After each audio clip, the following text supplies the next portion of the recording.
The Columbia Broadcasting System and its affiliated stations present Orson Welles and the Mercury Theater on the Air in The War of the Worlds by H.G. Wells.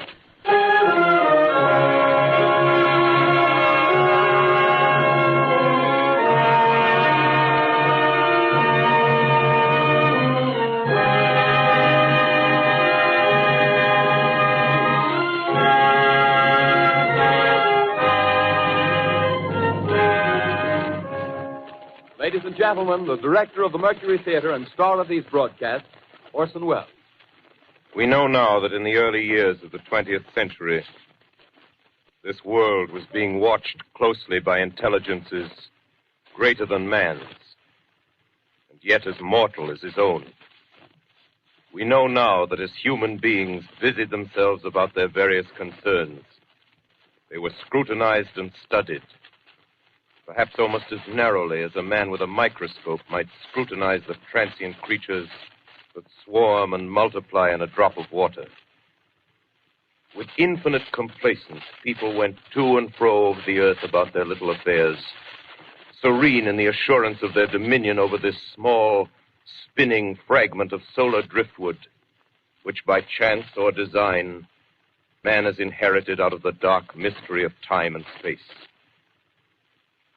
Yet across an immense ethereal gulf, minds that are to our minds as ours are to the beasts in the jungle, intellects vast, cool, and unsympathetic, regarded this earth with envious eyes and slowly and surely drew their plans against us. In the 39th year of the 20th century came the Great Disillusionment. Near the end of October, business was better. The war scare was over. More men were back at work. Sales were picking up. On this particular evening, October 30th, the Crosley service estimated that 32 million people were listening in on radios. For the next 24 hours, not much change in temperature. A slight atmospheric disturbance of undetermined origin is reported over Nova Scotia, causing a low-pressure area to move down rather rapidly over the northeastern states, bringing a forecast of rain accompanied by winds of light gale force. Maximum temperature 66, minimum 48. This weather report comes to you from the Government Weather Bureau. We take you now to the Meridian Room in the Hotel Park Plaza in downtown New York, where you will be entertained by the music of Raymond Raquello and his orchestra.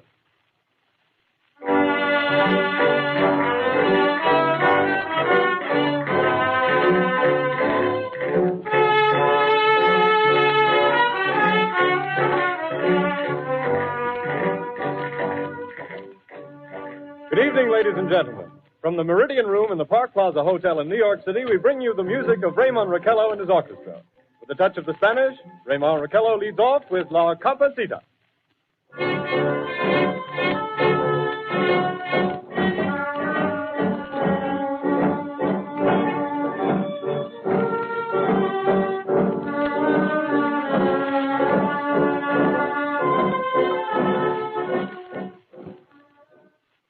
Ladies and gentlemen, we interrupt our program of dance music to bring you a special bulletin from the Intercontinental Radio News.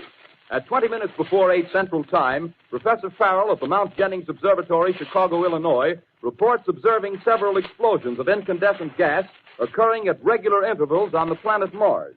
The spectroscope indicates the gas to be hydrogen and moving toward the Earth with enormous velocity. Professor Pearson of the observatory at Princeton confirms Farrell's observation and describes the phenomenon as, quote, like a jet of blue flame shot from a gun, unquote. We now return you to the music of Raymond Raquello, playing for you in the Meridian Room of the Park Plaza Hotel, situated in downtown New York.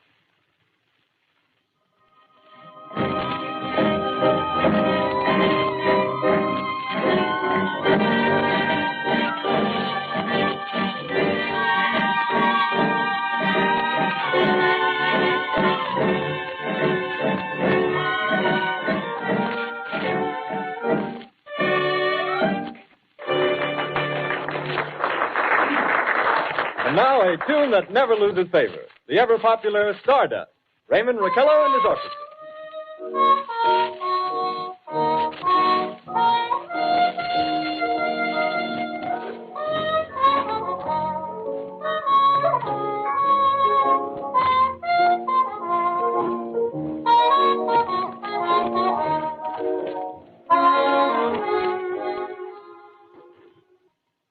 Ladies and gentlemen, following on the news given in our bulletin a moment ago, the Government Meteorological Bureau has requested the large observatories of the country to keep an astronomical watch on any further disturbances occurring on the planet Mars. Due to the unusual nature of this occurrence, we have arranged an interview with the noted astronomer, Professor Pearson, who will give us his views on this event. In a few moments, we will take you to the Princeton Observatory at Princeton, New Jersey. We return you until then to the music of Ramon Raquello and his orchestra.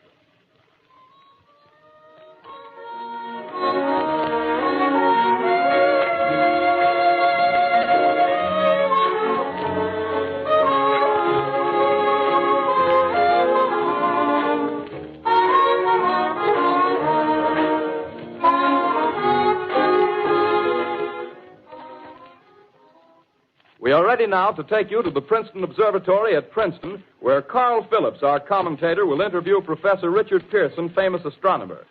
We take you now to Princeton, New Jersey. Good evening, ladies and gentlemen. This is Carl Phillips speaking to you from the observatory at Princeton. I'm standing in a large semicircular room, pitch black except for an oblong split in the ceiling. Through this opening, I can see a sprinkling of stars that cast a kind of frosty glow over the intricate mechanism of the huge telescope. The ticking sound you hear is the vibration of the clockwork. Professor Pearson stands directly above me on a small platform, peering through the giant lens.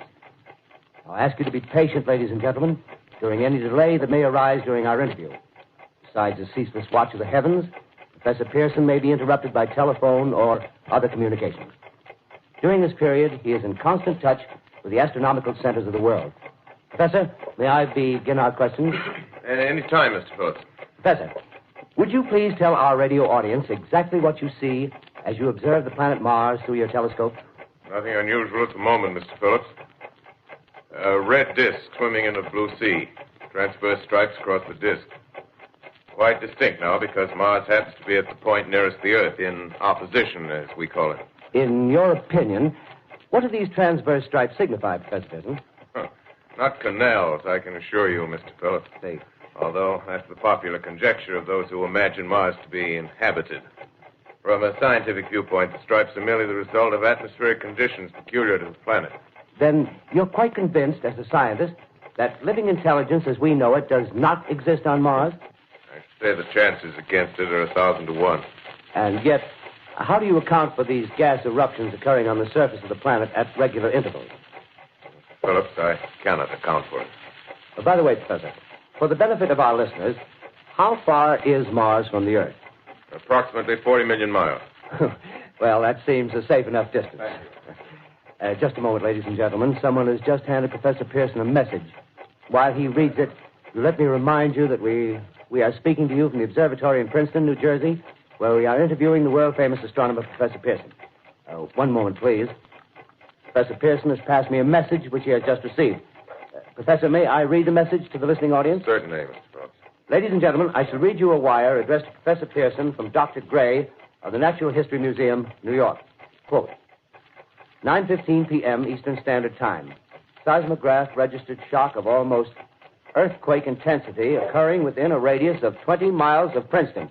Please investigate. Signed, Lloyd Gray, Chief of Astronomical Division. Unquote.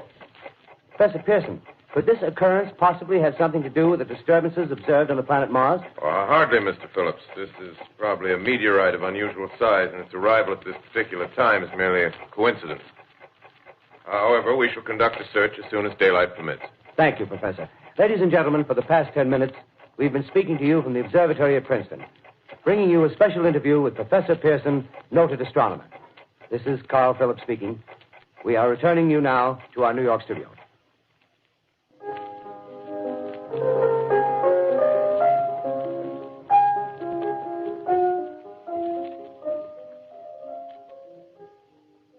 Ladies and gentlemen, here is the latest bulletin from the Intercontinental Radio News.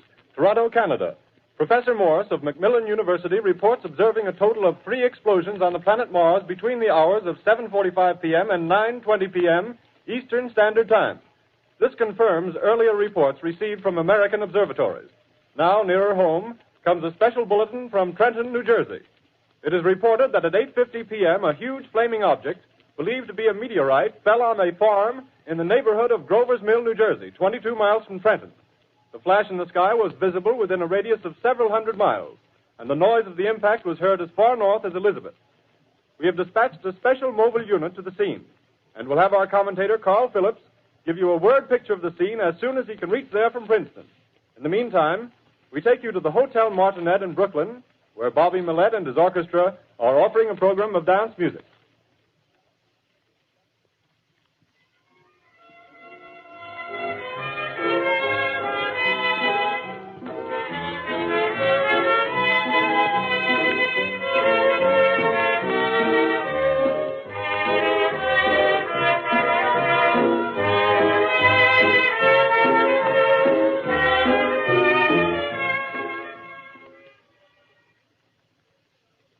We take you now to Grover's Mill, New Jersey.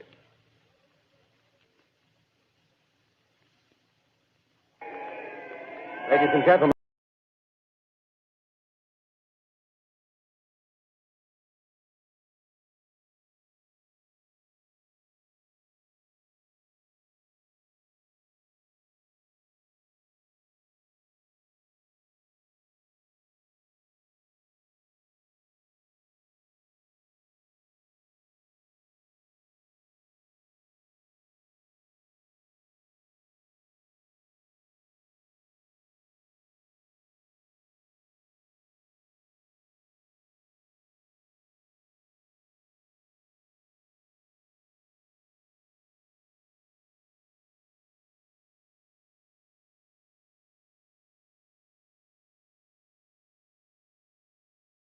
What would you say, what's the diameter of this? About 30 yards. About 30 yards. The metal on the sheath is, well, I've never seen anything like it. The color is sort of yellowish white. It's curious. Spectators now are pressing close to the object in spite of the efforts of the police to keep them back. Getting in front of my line of vision. Would you mind standing one side, please? While the police are pushing the crowd back. Here's Mr. Wilmot, owner of the farm here. He may have some interesting facts to add. Mr. Wilmot, would you please tell the radio audience as much as you remember of this rather unusual visitor that dropped in your backyard? A step closer, please. Ladies and gentlemen, this is Mr. Wilmot. Well, I was listening to the radio. Closer and louder, please. Pardon me? Louder, please, closer. Yes. I was listening to the radio and kind of drowsing. That professor fellow was talking about Mars, so I was half dozing and half... Yes, Mr. Wilmot, and then what happened? Well, as I was saying, I was listening to the radio, kind of halfway. Yes, Mr. Wilmot, and then you saw something. Well, not first off. I heard something. And what did you hear? A hissing sound like this. Kind of like a 4th of July rocket. Yes, then what? I turned my head out the window and would have sworn I was to sleep and dreaming. Yes? I seen a kind of greenish streak and then zingo. Something smacked the ground, knocked me clear out of my chair. Well, were you frightened, Mr. Wilmot? Well, I ain't quite sure. I reckon I was kind of riled. Well, thank you, Mr. Wilmot. Thank you very much. Yeah, you want me to talk No, that's some quite more? all right. That's plenty. Ladies and gentlemen, you've just heard Mr. Wilmot, owner of the farm where this thing has fallen. I wish I could convey the atmosphere, the background of this fantastic scene.